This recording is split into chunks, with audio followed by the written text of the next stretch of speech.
Good afternoon, everybody. Hope you've all had a fantastic Sunday. This is Forever United TV. I'm Adam, and we are back with your Manchester United updates, particularly around the transfer situation, which is all anybody cares about at the moment. And we've got updates on the goalkeeping situation, the battle for midfielders, and what Manchester United are up against. It is now looking likely narrowing down between 3 players at the moment, with all of the news and stories going to go around that are going around. We're going to get into that and talk about that and get your opinions on them as well. This goalkeeping situation, I want your opinions on this, because there has been another name thrown in the hat today that Manchester United seen as apparently making a bid for already, according to Spanish reports. On that as well, it's decision time for Kobbie Mainoo as well, and that contract, Ruben Amorim is right behind Kobbie Mainoo staying, apparently, according to reports, and this is something now I think that's got to be decided on Kobbie Mainoo's side. We're going to get into that story as well, because that is now starting to get to that crunch stage in terms of what Ruben is going to plan with Kobbie or without. Opinions, of course, from you lot on that one as well. Hope you're all doing fantastically well. Hope you've had a great Sunday, everyone. It's just started to turn nasty again, the weather in Manchester. We're back to normal, so that can only mean one thing. There's a transfer about to happen, of course. No, I don't. That's not going to happen, but I just thought I'd throw it in there because I'm stupid half the time. I like to make a little bit of lightheartedness out of the transfer situation, just to calm people down. We talked in depth earlier on this morning about everything that's going on with Manchester United, obviously regarding the Bryan Mbeumo news and everything that's come out from that. Obviously then the Jadon Sancho and the outgoing side of things. It is more on the incoming side this evening and what's actually happening, and with the news anyway that's circulated and going around. And it's, to start us off, quite interestingly, all around the goalkeeping side of things again, updates on Bayendale leaving Manchester United, and that is now gathering more and more momentum. Of course, Manchester United are going to be bringing a goalkeeper in this summer. We know this is what all the talk has been about. No smoke without fire, and another goalkeeper has been thrown into the mixer regarding possible or potential ones or twos in terms of number ones or twos in the Manchester United goalkeeping pecking order. And that, of course, is Andre Lunin from Real Madrid. The report reads, Manchester United are keeping tabs on Real Madrid's goalkeeper Andre Lunin as a backup plan in case their pursuit of Aston Villa's Emi Martinez falls through. United have made inquiries with his agent Jorge Mendes. We all know what pull and law he has got, especially with Manchester United, with a potential move, and are reportedly willing to pay 15 million euros. Further reports in Spain on this claim that United have already made a bid that has been rejected. Now, if that's true or not, we don't know. It is reported that Real Madrid's price for Lunin is more around the 20 million euro mark. And that, I think, is, I don't know if it's realistic or not. He's been at Real Madrid since 2018. He's a number 2, number 3 goalkeeper. Obviously, famous for them penalty saves against Manchester City a couple of seasons back. And obviously, he's just a step in and a cover for the big guns there at Real Madrid. You're not going to get in ahead of Thibaut Courtois, I'm afraid. And is it time that we actually moved for Lunin? International goalkeeper, Ukrainian international goalkeeper. He's a beast of a goalkeeper as well. Maybe we should be looking at targets like this, and this is like what I said, it's not one-sided on FUTV. I don't like to just ram home my opinion. Like I've already said and made it very clear, Emi Martinez would be my ideal choice for a goalkeeper, but it's another option for you. And obviously, I like to bring it in. I don't like to ignore it because I would rather have Emi Martinez. I'm open to all opinion and all options when it comes to Manchester United. You all know I just don't like Andre Onana, and this keeper is not going to get any better for Manchester United. You don't be horrendous for 2 seasons, all of a sudden turn it on because we've all said that we're going to make a better go of it and make a fresh start. No, he is what he is, which isn't good enough, and we need another keeper. Lunin really hasn't had the opportunity to prove himself at Real Madrid. I think we can safely say that. So it is a little bit of the unknown, but what he did do in time, and he is an international keeper as well, was very, very good and was more than adequate. A lot of people remember talks when Lunin was actually playing for Real Madrid in that spell when Thibaut Courtois was injured. I think they even had Kepa at the time, didn't they, as well? And he was also injured. So reality was he was a third choice keeper. Where would you rather go? Would you buy somebody else's number 1, or would you go for somebody else's number 3, albeit the number 3 of Real Madrid, who has shown potential in little bits and little moments here and there when he's had his opportunity? Is that being clever, or is that just again, in your opinion as a United fan, and I'm asking the audience right now and everybody watching, are just Manchester United going cheap option again and not really looking at the real potential that is out there? Are we looking at the easy option here, or is this smart? That's the question I want to ask to the audience this afternoon, because obviously we've seen enough of him to know that in moments he can be brilliant, but a full season, I have no idea. If he's been at Real Madrid since 2018, he's gone there as a young lad because he's now only 26 still mid-20s. Obviously now we're looking at a goalkeeper that has had experience in and around the best players on the planet in training and sometimes in games like we just said. Is that enough? He can handle the pressure, obviously, playing for Real Madrid.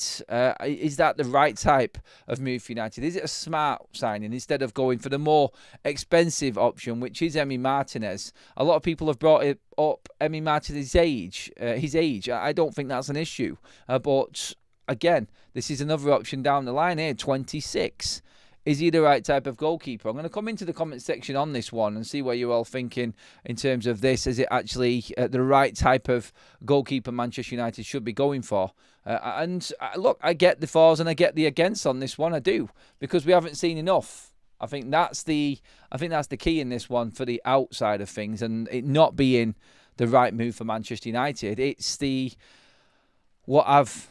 what has he done? What has he accomplished? Has he got enough? Has he shown enough? That's, I think, where the big question is with Lunin right now. But look, it's your choice. You pick. What should Manchester United be doing?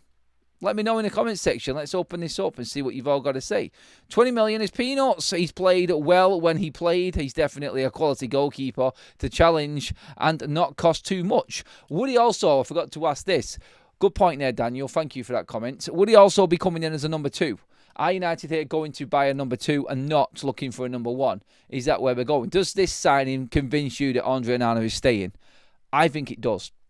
I think this is a player they could easily bring in and then he could surpass Andre Onana. I think that's what they're looking at in this. If United did go down this road, and this is only reports from Spain, let's make it clear right now again, but I said it at the top, no smoke without fire. United, I think this is now, goalkeeper number 13 that we've been linked to this bleeding summer already.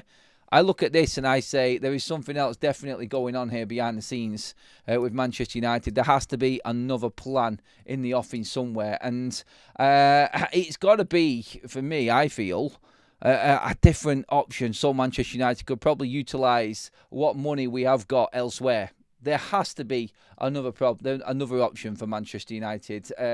And I think that this is, when you think about it, it is a smart move for Manchester United. There is definitely what I do feel here is that Manchester United are looking at a goalkeeper, I was going to say this a moment ago, as a number 2. I think Lunin would appreciate being a number 2 at United. He's got a better chance because he sees Onana, and obviously the critique around Onana, he sees an opportunity to come in as a number 1 at Manchester United. You can't just step into the fold and make it at Manchester United straight away if you haven't been a number 1 goalkeeper for a prolonged spell of time. Maybe that is something that they're also looking at here and are thinking is the right option for Manchester United. Maybe this is how they see a goalkeeper adapting and then surpassing Andre Onana going forward. This is what I'm thinking. This is how I see this playing out in my head anyway. I'm trying to think like what Man United would be thinking like and how they would approach this. But yeah, when we look at Andre Onana's form right now, we can clearly see that he isn't going to last much longer. If anything, at worst case, one more season of ins and outs with another goalkeeper challenging him. That is it. But is he good enough? Talk to me, everybody, in the chat. Let's get into the comment sections and see what everybody's saying on this again. Good start there, the first comment. Adam, we can get Lunin, but United will have to bow down to Madrid for any player they want for the next 10 years. Doing a deal with the devil, no thanks. It is the concern again, like doing business with Barcelona, Real Madrid, these types of clubs has always been a big problem, a massive problem, in fact. So really, when we look at it, is this the right move to make for Manchester United? But if they're willing to accept 20 million, is that the right way to go for Manchester United? If it's 20 million euros, that's not that much money. 17 million for a goalkeeper, 30 million cheaper than Andre Onana, who's eventually going to surpass him, is how I see it anyway. But you're right on that one, Leo. It is dancing with the devil, really, there. Just some support, much love, and have an amazing Sunday evening, everybody. Have an amazing Sunday evening here, everybody. You are legends, and you've arrived at the real deal. Thank you very much, Greg. I love that super chat, mate. Let's get some more comments in on this. Patrick says, how many games is Martinez suspended for? I've heard conflicting reports for a 1 versus 3 game. 3 games would make you hesitate, given we need a fast start. I think he's a long-term plan, so I don't think we would hesitate on the 3-game ban. Personally, I don't think we would anyway, mate. But look, where we're at right now, I think it is a 3-game ban, by the way. It was a straight red card against Rasmus Højlund in the last game. So that, I feel, is... I don't think in Man United's reckoning. I don't think we're looking into that too much.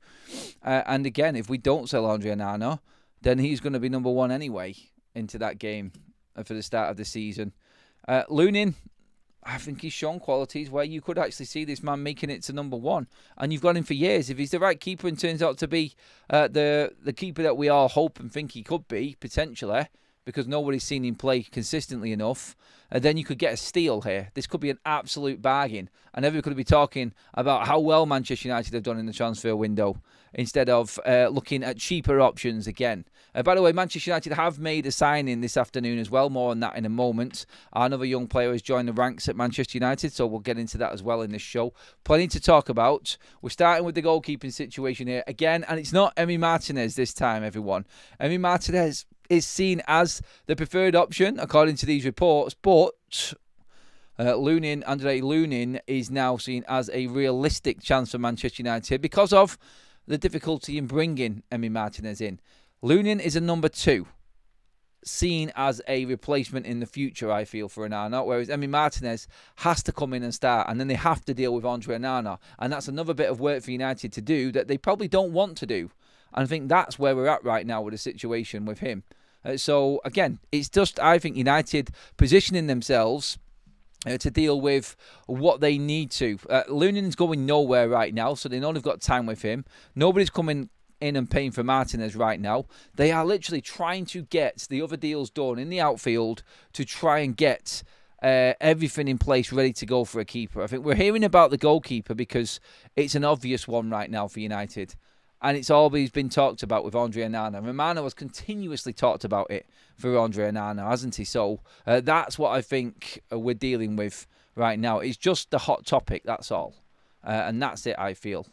Katie Oz DK, is that how you say that? CTOS DK. I don't even know if I'm saying that right, but welcome to the membership club, my friend.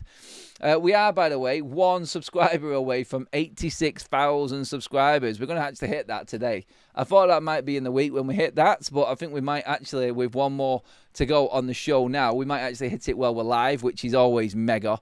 So thank you again, everybody who has been subscribing to the channel. I will cheer it when it ticks over, of course, and it is another milestone. We are moving ever closer to our 90,000 target for the start of the season. Now only 4,000 away, which is absolutely mega, everybody. So thank you again from me and Kaz working here at FUTV. It has been absolutely immense support from you guys constantly. Glenn with a super chat says, "Are you sure there's 3 matches as I read denial of a goal scoring chance is 1 match ban?" It's whether they see it as a professional foul, isn't it? I think more than anything. Look, the rules change constantly all the time. And if it's 1 or 3, honestly, I'm not really bothered. I'm not really bothered, Glenn. But good luck looking into that, buddy. I don't know how it is. But I'm sure if someone checks his profile, it'll tell you if he's suspended anyway for the start of the season, maybe somewhere online. But cheers. And just like that, a ton of people jump in and subscribe, and we smash the 86,000 subscriber mark. You guys are epic. I love you all. Absolutely brilliant, as always. Thank you again. Absolute legends. And just on that, look at that. Kaz has just renewed her membership as well. What a great FUTV family we've got here. The best community on YouTube. Without a doubt, it is the best. Spaceman as well, welcome to the Members Club, gifted by London. Where are we at then? Come on, set me up on this goalkeeping situation, everybody. What happened to our interesting Savage, says Arthur. He's more imposing. He's a more imposing keeper. Well, look, like Looney's pretty much the same size. In fact, let's get into Looney. Let's have a look at his situation right now. Bear with me 1 second, everybody. Let me just get him up on my stats here in front of me right now. So, Lunin, and where we're actually, man, this man has won some trophies and not playing much at all. It's crazy, isn't it? Right, Lunin has got, well, when you look at it, actually, I didn't even know this, but Lunin's contract is up in about 2 weeks' time. So this actually wouldn't be a fee. I don't get this. Unless Real Madrid have got an option for an extension to his contract. I need to look more into this and just see what we've actually got here. Right, let's have a quick look. Because him on a free transfer, this turns into a no-brainer, then that changes everything for me. If you're spending nothing, then I'm sorry, this has to be the way Manchester United go. Right, so contracted. It looks like one site was wrong and one site actually has a different sort of outlook on this at all. Right, so this is the unverified version of his contract. Apparently he's contracted till 2030, so he must have signed a new deal. The previous site has probably got that wrong, so it looks like he signed a new deal. He's happy to be at Real Madrid, particularly when he's on 73 grand a week wages doing nothing. Jesus, that's a lot. That might actually be a problem for Manchester United when you look at it. So Real Madrid know what they've got here.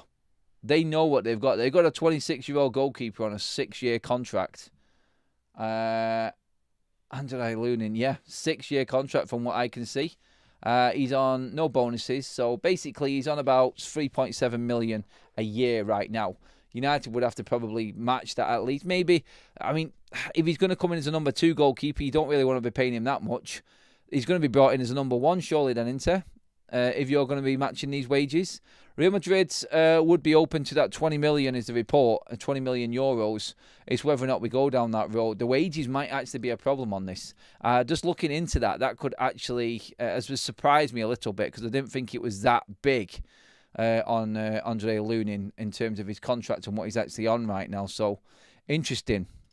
86,000 congratulations from Dublin. Love the show, Adam. Thanks for that, Joe. I really appreciate it, mates. We're on the march. We want that 90k before the start of the season. Thank you, everybody who watched the video this morning as well. Record numbers on the record numbers for this summer on a live show, everybody. We're about to hit 60,000 on that video, which is absolutely mint. Let's just call it proper mank tone, shall we? Love that. Rose with the super chat says that this Barada run front office seems to be working in the shadows, not leaking anything. Whenever we get news at Delap Gyökeres, it seems to be coming from the agents or other clubs. I think we have got a bit of a tight ship now. I think things are running as they should. Look, I'm not deluded. I'm not kidding myself. There is a ton of work to do. Omar Barada can say what he wants to say to Andy Mitten of United We Stand and give these projections and look confident. I said it at the time. Asking Omar Barada if United can win the league in 2028. Yes, we can win the league in 2028. If the stars align and all our numbers come up and everybody turns into the players that we thought we were buying and they're not all duck eggs, i.e. Andre Onana becomes the best goalkeeper on the planet and as Rasmus Højlund turns into a 35-a-season goal scorer, honestly, it could happen. You should have asked him the question, do you think it will happen? And he would have probably been stuck and cancelled that one out of the interview because he would have said no. He would have said no. Thanks for the super chat, Rose, mate. Love that, buddy. And that, I think, is the reality of Manchester United. Don't get... Like I said, I love what's being done, but I know this is the start of a long road for Manchester United. We're making the right moves. We're moving in the right direction here as a football club. But this is like turning a ship out of a port. This is going to take a few little turns here and there, then some big decisions, and then we go. It's not going to happen overnight. Manchester United's target is Europa League football for next season, top 6. That's it. And we need to get into that at least. If we do hit our strap and we do really, really have a great season under Ruben Amorim, we get Champions League football, then all of the projections can start to actually look and come true. United's finances go on to a different level. United then can sustain. They're starting to move players out. We're making the decisions, like we said this morning, on Jadon Sancho, Antony, Rashford and Garnacho. When these players start to move out, next summer, Casemiro will be gone. Maguire will be gone. The old era is starting to come to an end. It's the last couple of years of what was. And now what is and what is going to be the future is starting to take over. But that needs time to settle. That needs time to grow. And this is the foundation that Manchester United are building. I feel like this is where United are actually at right now. And on that, quickly, just before we move on to the next bit of news, because I want to bring up the Richard Rios situation as well, which is developing at the moment, and more talk on that today as well. But of course, if you didn't see it already, this is something that we have been talking about, and we do cover every single aspect of Manchester United's ins and outs. But Harley Emsden-James is a Manchester United player. For £1 million compensation fee to Southampton, we have signed the 16-year-old centre-back.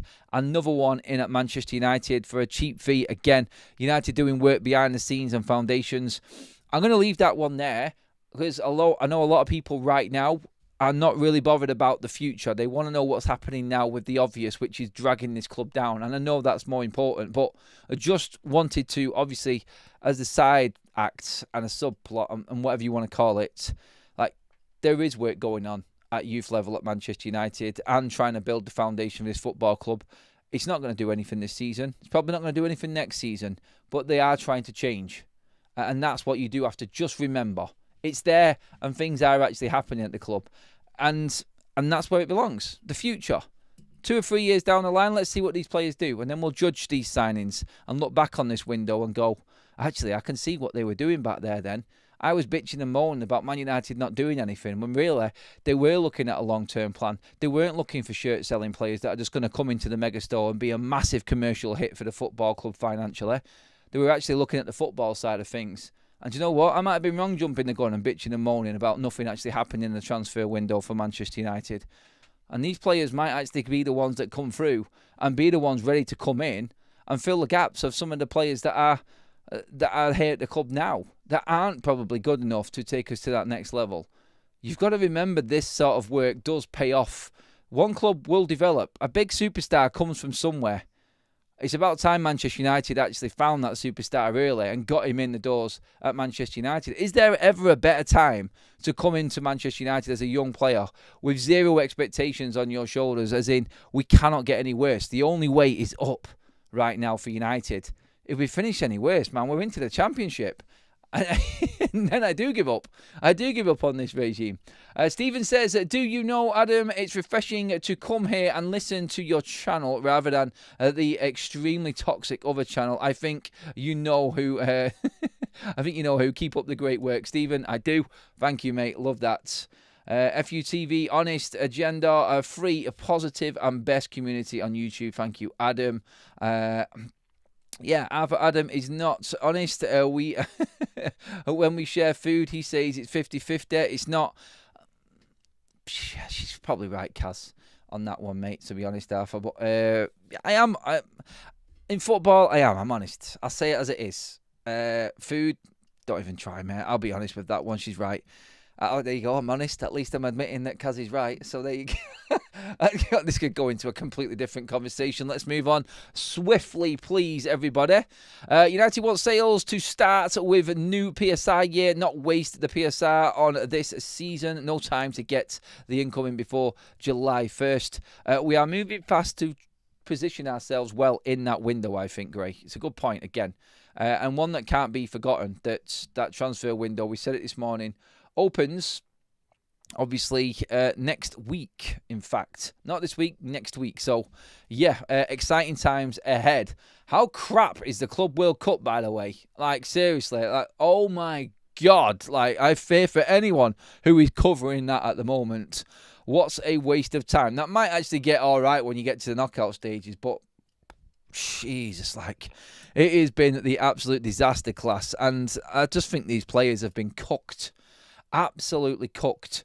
And you know what? I'm looking at this, and City and Chelsea, I'm thinking they're actually going to be at a disadvantage going into next season. Less preparation time, players absolutely drained. I'm actually glad that we're one of the clubs that are not in it this summer in our rebuild. I understand that might be a competition that's important to Manchester United in the future, and could be a real positive, especially on the finances.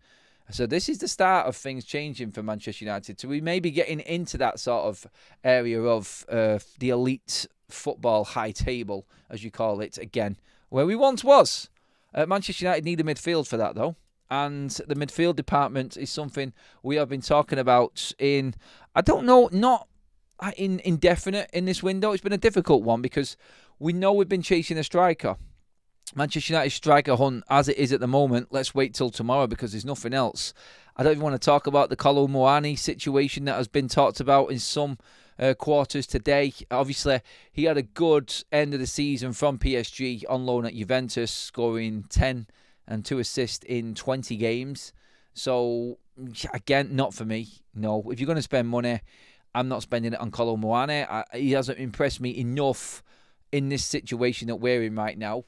Ideally, again, it comes down, and everybody would want that Premier League proven striker, wouldn't they? That's what they want. He's the impossible task for Manchester United. It is. And I do think that we are going to end up getting a striker next summer, a significant one of money anyway. I feel like we may get someone cheaper to fill that gap. Even Kaz was saying before as well, could we see Mbeumo and Cunha both take turns in that number 9 role? See Xerxes popping in there. Look, there is a world where that happens.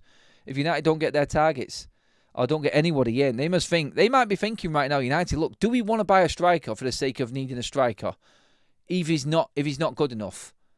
That's a decision that they need to make right now. You either go in all in and spend what you've got on getting the one player that you know is going to fit, or you don't take any. That's a lot of people's look on the striker situation. Would you rather have no striker or bring anybody in? Honestly, it was like Carl said on the show this morning. He went loan, Dusan Vlahovic for 17 million and 150 grand a week wages is a stopgap again for Manchester United. Then he would turn into a decent backup striker if we went out next summer and bought our top target striker.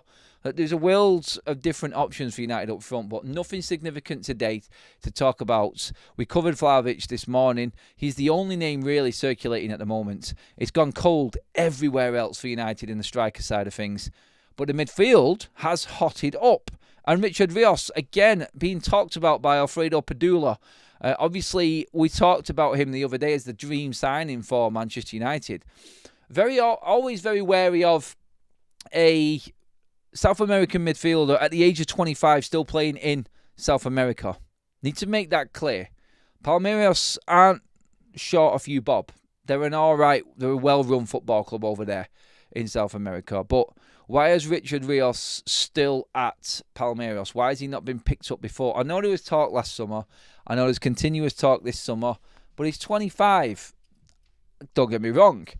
He has got the energy, he's got the legs, and is being talked about a lot. I'm not going to act like I know everything about the kid. I've seen the clips, I've watched the videos, I've listened to experts, I've listened to South American experts, I've listened to Kevin Hatchard, I've listened to quite a lot of South American football experts talking about some of the talent that is in there in the Argentinian and Brazilian leagues. And yeah, when you look at it, it wasn't Kevin Hatchard actually, it was... I can't remember his bloody name now. Kevin Hatchard's the European football expert. I can't remember the other guy's name. But it talked about very, very positively. The price tag around Richard Rios, as we discussed on the other show, is one of 80 million or something like that. But there is within the realms of the football world and people in the know actually saying that there is a 20 million release on him. You're not going to sell a 25-year-old from the South American League, Brazilian League, for 80 million. The people will ask, like, why are we spending this much money on this player who has got nothing at all, who has proved nothing at all in England? That's the risk that you take with him. But again, United do have definite interest in Richard Rios, and that is a player that Manchester United would be interested in at the right price. And I feel like that is one that Alfredo Peludo actually said as well is one to watch.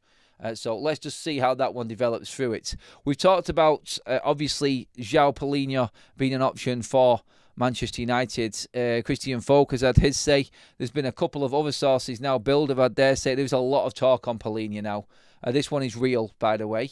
You don't get the people coming out talking about this unless this is actually happening. Where we stand with him is actually in the waiting around to see, and he wants to find out directly from Vincent Kompany if he has got a part to play. Otherwise, he would like to return to the Premier League.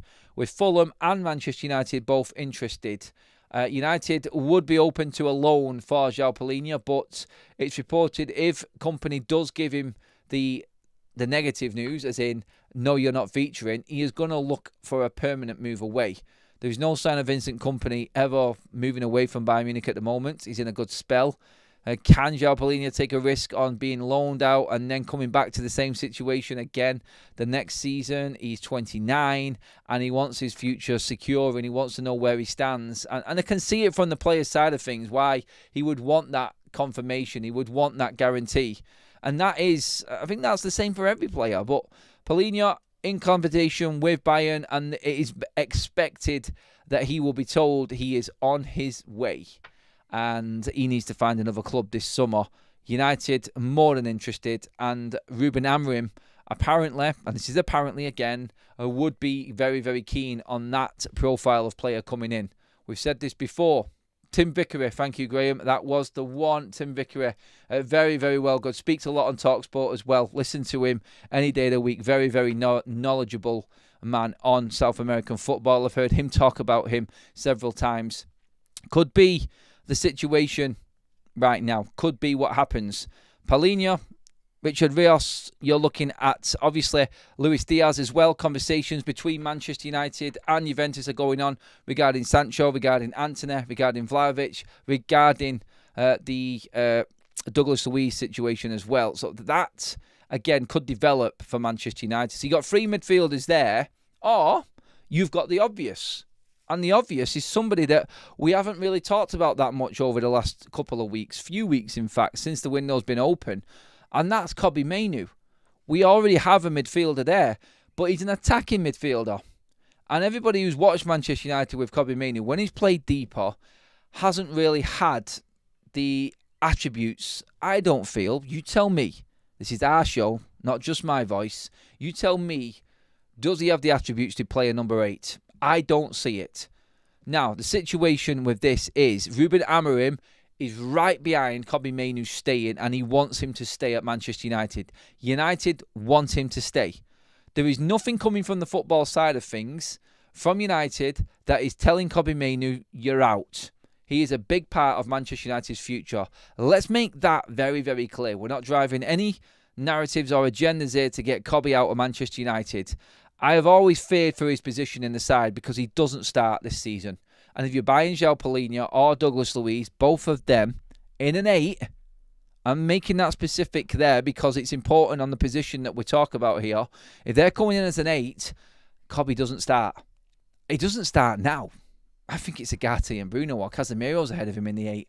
Personally, in terms of what I've seen with Ruben anyway, and what I know of, that final told you everything regarding Ruben Amorim's thoughts for Kobbie Mainoo. I'm sure it did. And so the situation is obviously Kobbie Mainoo's not going to play at 10. You've got Mount, you've got Xerxes, and both of them are going to be behind Cunha and Mbeumo. So we're not going to try and even play him or even think about playing him in the false 9. That was a disaster last time we tried that. And so Kobbie isn't going to get in at 10. He has to adapt his game to an 8. I've already said I don't like that, but Ruben feels he can change him. So at least with a massive contract still in place at the moment, and we're safe with Kobbie Mainoo's situation in terms of him going for free or anything like that. We don't need to worry about that. But if Ruben wants to keep him, Kobbie has to fall in line with what Ruben wants. And we're already hearing the talks of Kobbie Mainoo not being happy and not being convinced by his place in Manchester United's side with Ruben Amorim. I've had my piece on this before. I've said it. Look, if you feel like your place is under threat, then you go and get your place back. And you do what's necessary to get in the team. Welcome to normal football, Kobbie. please go and do it, mate, because there is talent there and we all want you to do it. We can all see what you've got. He is an absolute diamond. But if he goes in and he's dealing with Manchester United's negotiation team and the contractual side of it, they will come back to Ruben and say, he's not accepting our terms. We're not going to sign a player on that much money who hasn't proved it. We're not signing this deal. And then it's out of Ruben's hands. He won't have the deciding say in this. The question has got to come. And the reality of the situation will be a conversation between Ruben, Wilcox, Barada, whoever necessary, the big decision makers. The footballing side will be, obviously, Wilcox, Ruben Amorim. The development side, what Wilcox feels he can do. He obviously knows. He speaks to Ruben every single day. Obviously, Ruben will be telling Barada and Sir Jim Radcliffe, like, we want him to stay. But then, if the other side come in, the negotiation side come in and say, oh, well, is he starting games for you? No. Are we buying players for you this summer in Kobbie Mainoo's position? Yes. He's not signing this contract for what we want him to pay. He wants 180 grand a week wages. I'm sorry, Ruben. He's going to have to be sold. That, I think, is the crunch right there. And Kobbie needs to make his mind up. He needs to accept that he's at Manchester United. He isn't top dog. He is another potential world beater on his day. And that's it. But until that potential has been fulfilled, you're not going to see the big bucks, mate. It's not going to happen. I am completely at ease with United standing firm with Kobbie Mainoo. Even though I love him and I love his talent and what he can be and what he could become at Manchester United, I don't care anymore. I don't care. They have to fall in line. If Ahmad is going to sign a contract for 120 grand a week wages, Kobbie Mainoo needs to be at least 40 grand behind him. I will maybe give him a bit of discretion there and maybe looking at Kobbie Mainoo signing a 6-year deal on 100 grand a week wages until he gets to his mid-20s. Then if he has fulfilled that potential and deserves more of a contract, we'll give it to you. But right now, that is where you're at. If you have a great 2 years after signing this contract on 100 grand a week or whatever it is that United want to offer you, then maybe you could demand a better contract. And maybe you could go into negotiations again and try something new. But right now, there's not one Man United fan I know, hand on heart, that feels Kobbie Mainoo's worth 180 grand a week wages. I don't know anyone who's come and said that we should be signing him on that. And this is now a big decision because this is a number 8 role that we're talking about here. We just cancelled out the 10s where Kobbie can play because we know Mount isn't going to go anywhere. Look, United are open to selling Mount this summer, by the way. They are, but let's be real. Who's signing Mason Mount?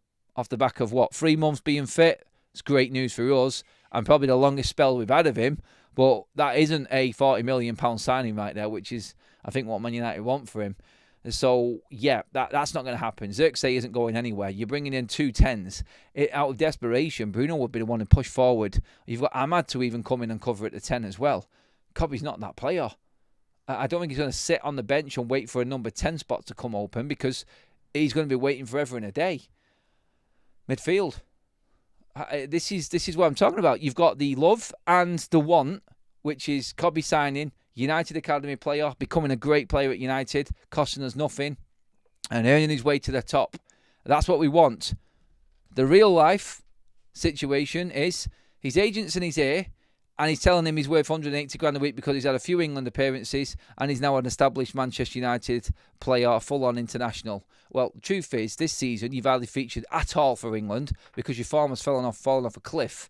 Circumstances obviously play a part and the season's been a bit of a mess for everybody. But you are not, off what you have played, 180 grand a week player. And that's what United are telling him. That's the sense and that's the reality, but can they accept that? That's what these players are running behind. The agents are pushing everything regarding the situation with Kobbie Mainoo at the moment. That is what is happening. Just to quickly update you on the 2 main transfer stories of the day again are regarding, first of all, we started with the obvious Andre Lunin as a possible Manchester United goalkeeper coming in. Apparently United, according to Spanish sources, this is what has been said. According to Defensa Central, Manchester United have had their eye on the Real Madrid goalkeeper, Andre Lunin. United have made inquiries with his agent, Jorge Mendes, over a potential move.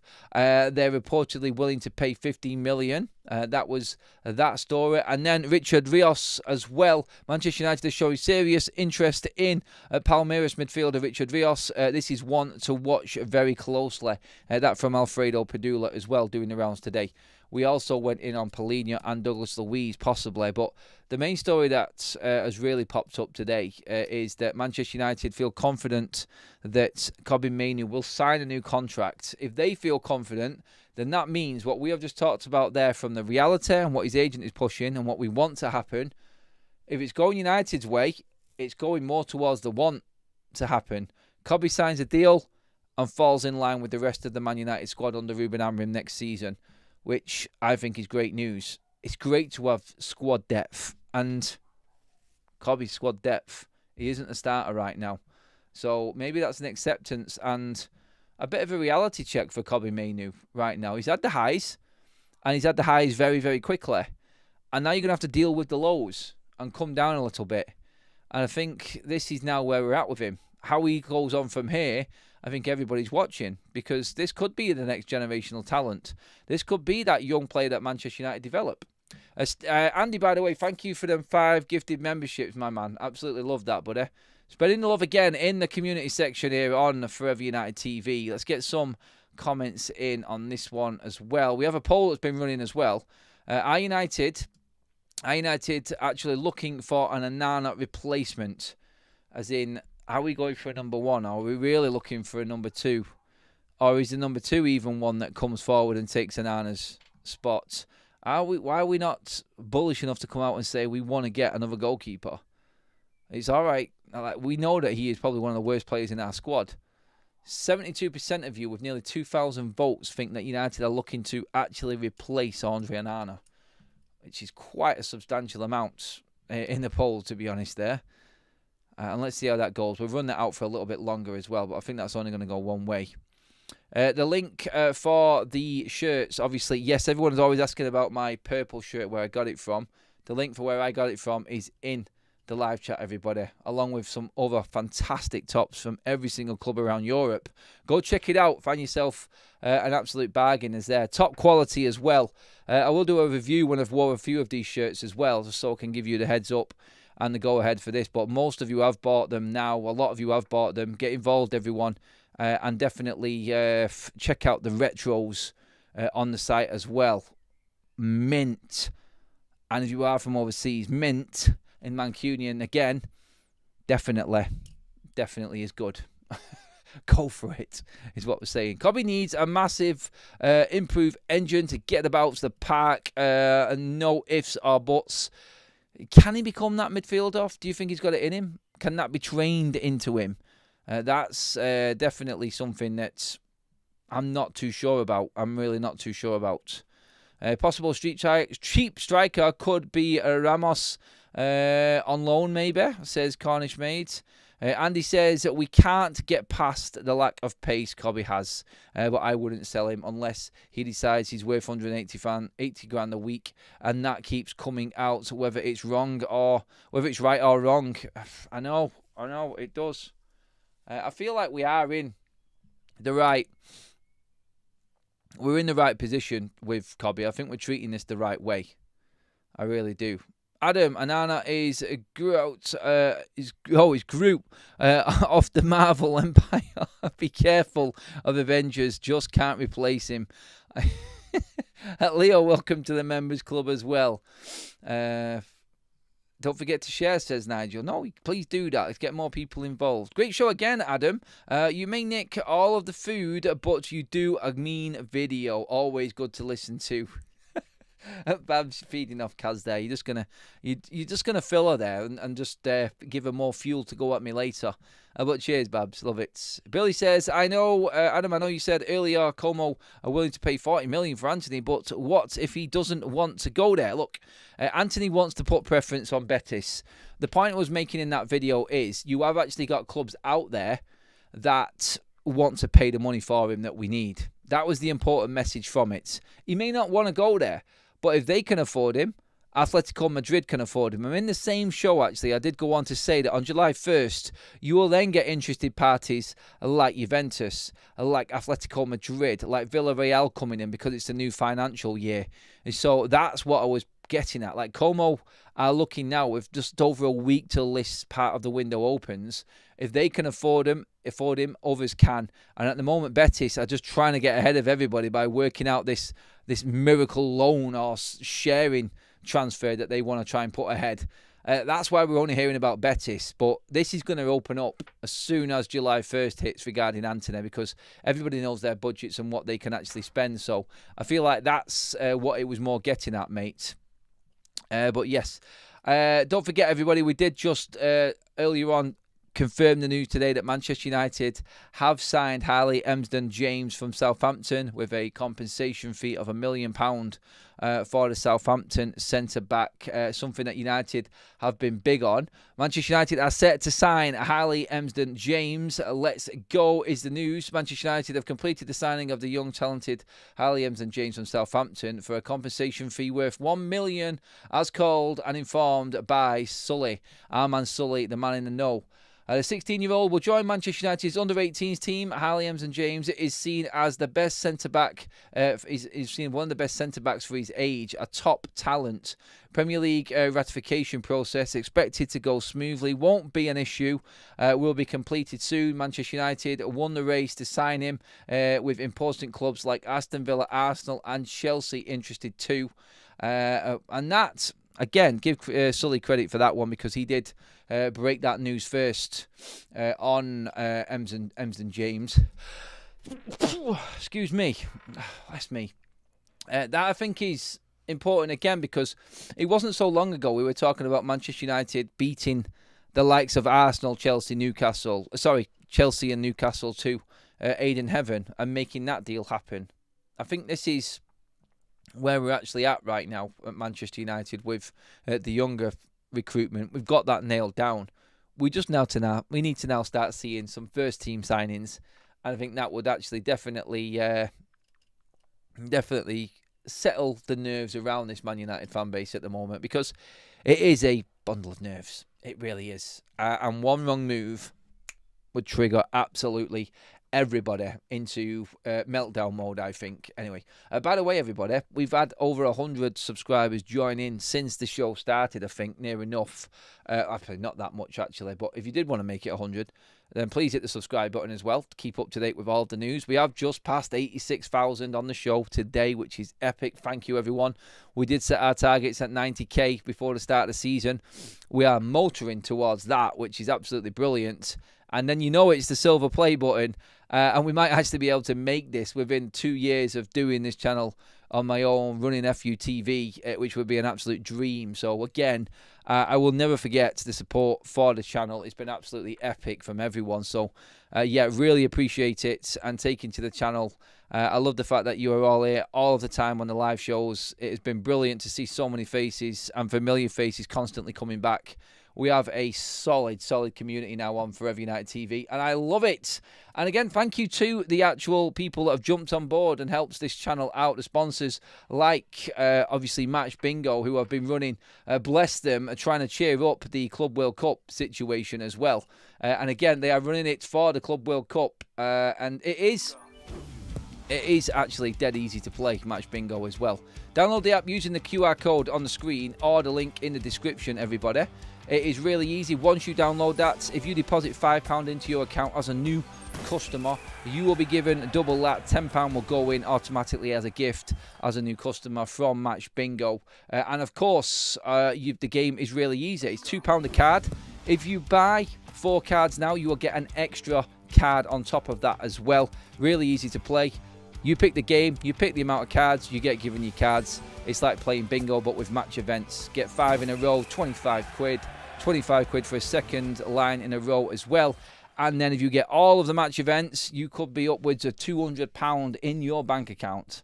Paid out instantly as well when you do withdrawal. It's absolutely brilliant. You are missing out if you haven't been involved. And if you are starved of football, watching that Club World Cup, and just want a little bit extra on the side to cheer you up or get involved in, Match Bingo, everybody. thank you to them for being partners here on Forever United TV. I've absolutely loved it when I've played it. Sadly, I've not watched many of the Club World Cup games, but I've definitely been involved in Match Bingo when we've been doing our watch-alongs as well. So please do download the app and have a little bit of fun with it. Remember, gamble aware. You have to be a UK resident and over 18, of course. And that will wrap up our show. Thank you, everybody, again. Roz, with the super chat there just at the end. Aren't you the guy from Football Talks? I am indeed, mate. And that is our other channel, which we have just kickstarted this year, which is growing and growing and growing. The link for that is in the live chat, everybody. In terms of Match Bingo, sorry, everyone, I was going to put in the link into the live chats just now, so I'm going to just drop that in for you all as well. Sometimes you can't scan the QR code depending on what device you're actually watching the show on. So there you go. I've just popped that into the live chat as well now for you. So you can click on that. That's our link here. You will get that extra bonus if you deposit £5 as a new customer. And, of course, if you buy 4 cards, only £2 a card, you'll get an extra card as a special bonus for the Club World Cup at the moment as well. So thank you to them. Obviously, the shirt link is also in there. OK Jerseys, if you want to get this one. Absolutely brilliant site. Thought I'd just let you all know where I get my shirts from. There's loads on there. Check out that range of retros. Honestly, every single mint shirt that you ever thought there was at Manchester United is on that site. So get involved in that, please, everybody. And make sure you do hit the subscribe button on Football Talks as well as Forever United TV. Loads of content. We've done a few today. That's our 3rd live show of the day today. Thank you, everybody. I will see you all 8 o'clock in the morning. Unless something breaks tonight, thank you for joining me slightly earlier today. If the news breaks tonight, I'll be there, always. I've got you covered, everyone. But you need to be subscribed and have that bell notification button on to know exactly when we are live. So get on that now, and I'll leave you with your Sunday evening. Have a good one, everyone. Mods in the chat, you're epic. Absolutely amazing job again.